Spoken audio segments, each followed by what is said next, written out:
izgledom 250 kubika, pa da mi izgleda nešto privlačno i nije baš, a vidit ćemo sada da li su mu i takve performanse.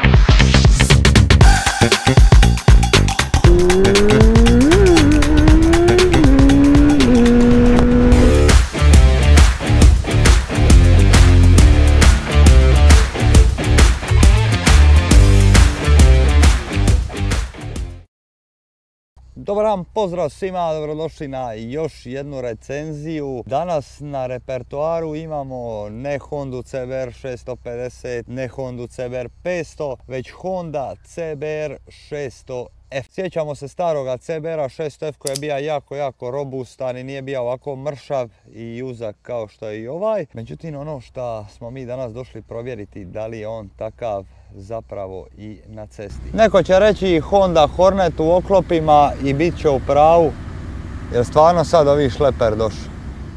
Znači, ovo je nevjerojatno, kad god ja dođem nešto snimat, evo ti ovdje ili pilaju drva ili ne znam ni ja šta sve rade, probat ću ovo isključiti kompjuterski. Ove šlepere ovdje i kipere i šta ja znam šta sve ne. Motor nam nudi 75 kW ili šta bi zapravo bile 102 konjske snage. Redna 4 cilindra, da, neko ovi moderni Hornet. Redna 4 cilindra, vodeno hlađenje, 6 brzina, 63 Nm okretnog momenta, to je nekako klasika za 600 kubika. Naprijed i natrag 2017, 120-180 dimenzija. Uopće nije mršava za 600 kubika, nego sami dizajn je nekako uzak.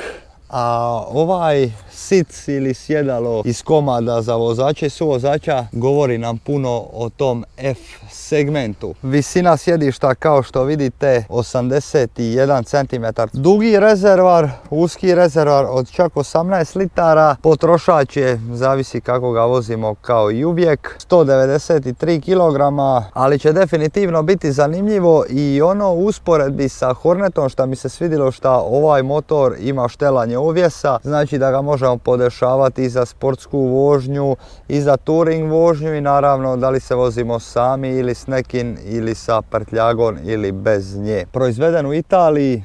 Šta? Da, dobro ste čuli, u Italiji. Zapravo su dijelovi došli iz Japana gdje je sastavljan u Italiji. Motor izgleda zanimljivo, nekako mekano, a vidit ćemo da li je on takav i u vožnji. Ja bi da sam idemo malo provozat pa ćemo vidjeti kakav je motor zapravo.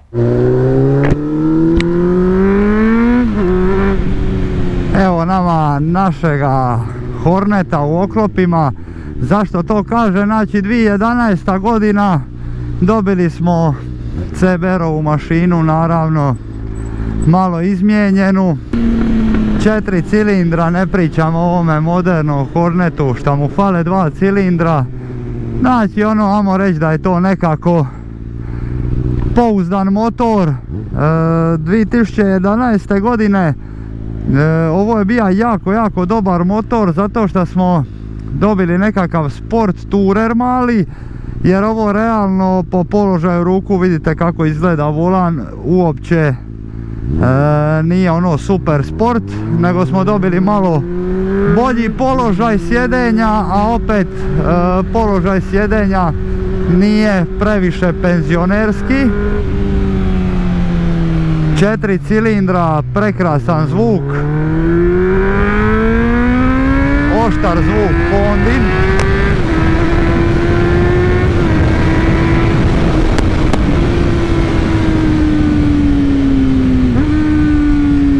Koji dobar zvukić. Motor je prelagan, stvarno se lako upravlja, tu mu stvarno nema nikakvu zamjerku.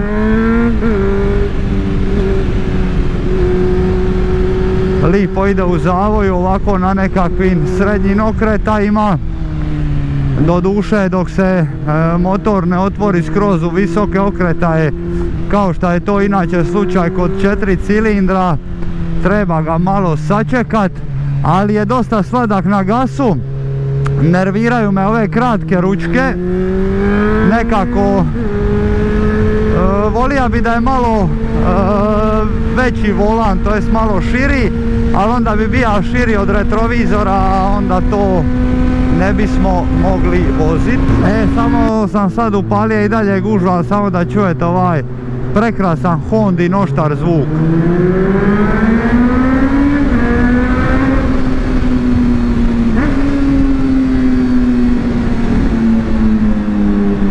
Ovo mi se uvijek sviđalo kod Honda, ovaj njihov oštar zvuk.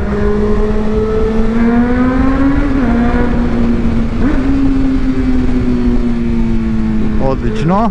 Za razliku od Horneta ovdje imamo podesivi ovjes, tako da se ovo može napraviti prava mala sportska raketa.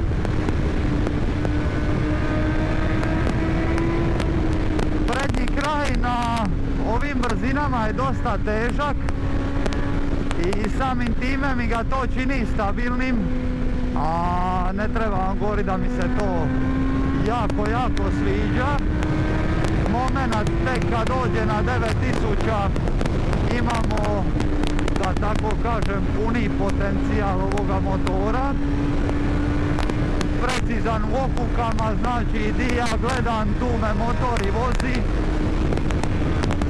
Nije nešto preoštar, ali manje nismo ni očekivali od Honde. Nije neki sinonim za najbrži motor, ni najagresivniji, ali za moj pojam dosta dobar.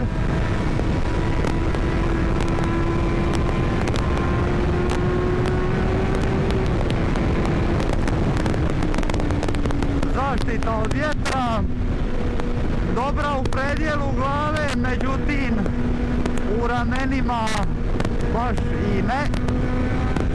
Zašto je to tako? Pretpostavljam zbog ovoga uskoga vizira i to je nešto što se meni osobno ne sviđa.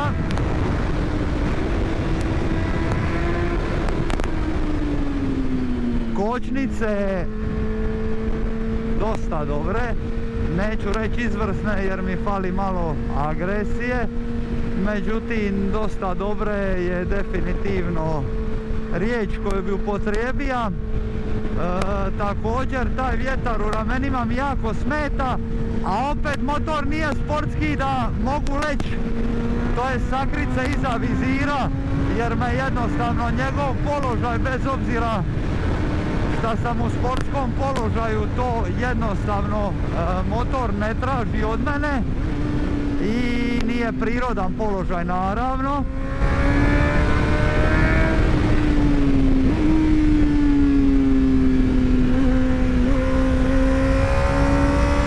Ovo dosta lipo motor radi, precizan jako, dobro podnosi ovu gobavu cestu.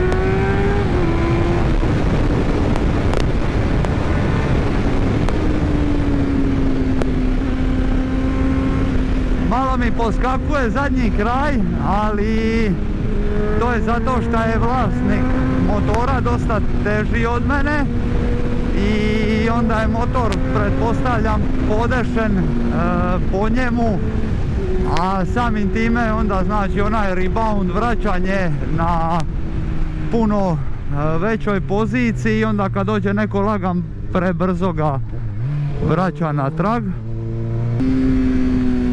Sad me zanima ovdje na ove kratke okuke, ali ja vjerujem da će leži vrhunski. Gore su malo kamioni zasmetali, to imajte na umu kad se vozite na cestama di prometna traka nije puno široka, da on sa kamionom mora malo zasići vašu traku, a vi ako ležite u nepreglednom zavoju preblizu bijele crte to može biti jako opasno. Do te mjere, i ne šalim se, da vam doslovice skine glavu s ramena.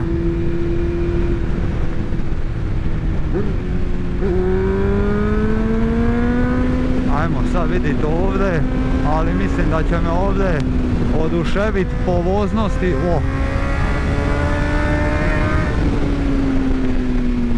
Ovo je ko mali jer odlično izlazi iz zavoja, stabilan. U nijednom trenutku nisam osjetio nesigurnost na volanu i to je za mene jednostavno prekrasno.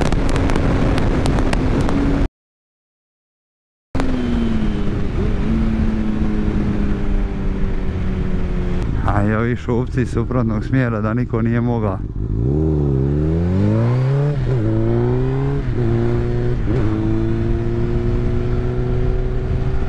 A možda i nije slika, ko zna.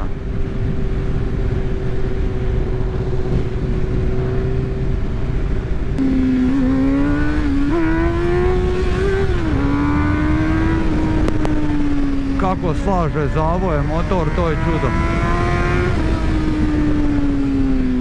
Potrka bi se sa bilo koji Neron, obožavam što su 4 cilindra, stvarno se vozi ko mala raketa, eto. A upravljivost strašna, stvarno što se toga tiče nemam zamjerke.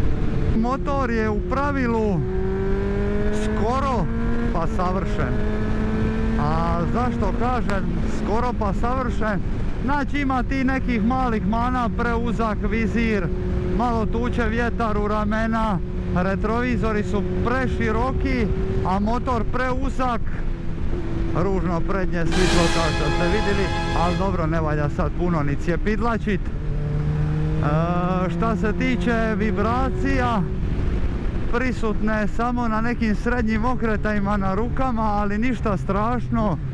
Mjenjač vrhunski, u to nisam nikad u Honda sumnja. Da je malo slab na nižim okretajima, to i nije neka mana, jer to su jednostavno 4 cilindra, nebitno je li to XR ovaj onaj, ali zato kad motor dostigne neku veliku, malo veću brzinu, ne veliku, onda on ima svoj puni potencijal. Tako da to su nekako pravila kod 4 cilindra, jako agilan, to mu zaista nemam šta reći. Kvaliteta plastika, sranje, vide na motoru, šarafi, nazovite kako hoćete, sranje, znači vrlo podložno ruzinama. Kad kažem da su plastike sranje, kažem da nije baš kvaliteta finiša i to na nivou. A motor je svojevremeno bio jako skup. A sad se pitate zašto? Zato što je sastavljan i pravljen u Italiji. Da, dobro ste čuli. Ovaj CBR 600F se proizvodio u Italiji. Međutim, opet malo smanjite tenzije, nije sve tako crno. Mašina je sastavljena u Japanu i slana je u Italiju. I naravno sve što Talijan dotakne to mora biti skuplje, ali su mogli bar dotakni malo više laka na ove plastike da to još bude bolje. Ali sve u svemu, bez obzira što je sastavljan u Italiji, to je rađeno pod japanskim okom, tako da što se toga tiče nema zamjerke.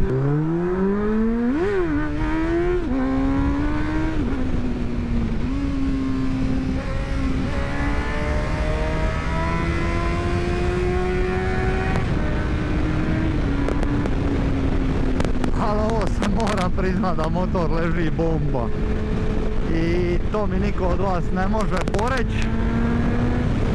Da je ovako od malo nekvalitetnih materijala, istina, ovjes šova koji je podesiv, dobar upside down vilica, puno znači, pogotovo što se može štelat dok na Hornetu čini mi se, barem onim prvim modelima nije bilo štelanja ovjesa, a ovdje se može baš napraviti prava mala sportska raketa.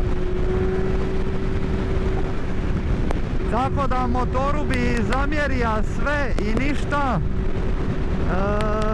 Sada ćemo se vratiti na naše klasično mjesto zločina da mu damo i ocjenu. Da, i super mi je što ovaj motor kad ga vidiš ovako parkiranog sa strane, pari totalno bezopasan. Izgleda ko oni CBR 500, totalno nešto neozbiljno. Dok ne sidneš na njega, dok ga ne provozaš, onda tek shvatiš koja je ovo zapravo pila, da se tako izrazim. A leži abnormalno dobro po ravnoj, neravnoj cesti. A ima i dobre kočnice, ali samo dobre, zadovoljavajuće. Da su malo agresivnije, definitivno bi to volija. I mrzim ove usrane štipe sa eBaya, AliExpressa. Znači mrzim ovo. I uzeo sam i motor sam zato što je od čovjeka od povjerenja. A uskoro ću vam snimiti video kako sam nedavno izgubio glavu skoro zbog AliExpressa, ali više o tome uskoro. Evo smo došli do kraja i još jedne recenzije. Velike zamjerke neke nemam, ali imam milijun malih zamjerki. Izrada klasično talijanska nikakva, šalim se. Vidim da hrđa dosta napada ovaj motor. Koliko vam motor stoji vanka na kiši, možete se nadat hrđi, dok recimo na nekim starijim motorima možete i držati godinama na kiši, ništa neće poruzinavi toliko. Međutim ovdje svako toliko, pa neka vida, šaraf, ovo ono, zna imat ruzine. Zaštita od vjetra je ok, predjelu lica i prsa.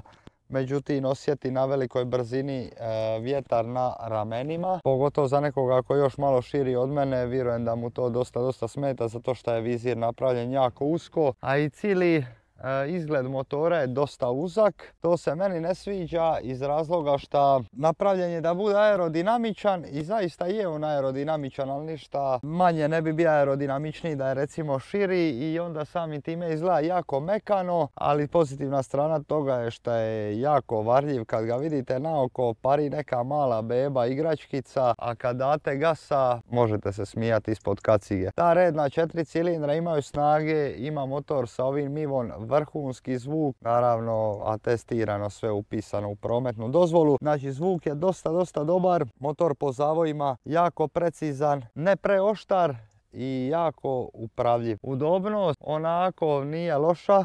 Ovo je više nekako sport touring motor nego što je sportski, zato što ima taj podignuti volan, a opet nisu ga toliko podigli da sjedite ono skroz uspravno penzionerski, a ne sjedite ni u sportskom položaju. Tako da ovo je, ajmo reći, ona nekakva siva zona sport tourera, dok je položaj nogu dosta udoban, čak i ako se vozimo brzo, ali sam se opekao ovdje na mašinu, nemam pojma kako.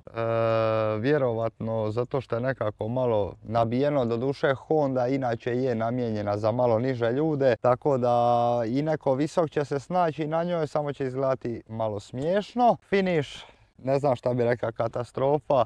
Čak sam i istraživao po internetu i ljudi su se žalili na loša svjetla, loša kvaliteta prednjega fara, žmigavaca tvorničkih, plastika. Znači finish nije na nekom vrhuncu, a cijena je bila dosta velika i kad je bio novi i sada kao polovni, zato što je motor sastavljan u Italiji, a sve što Italijani taknu pretvara se u zlato. Nije me niko čuo da sam ovo rekao dobro. Šala mala, zaista je skup, čak i kao polovan.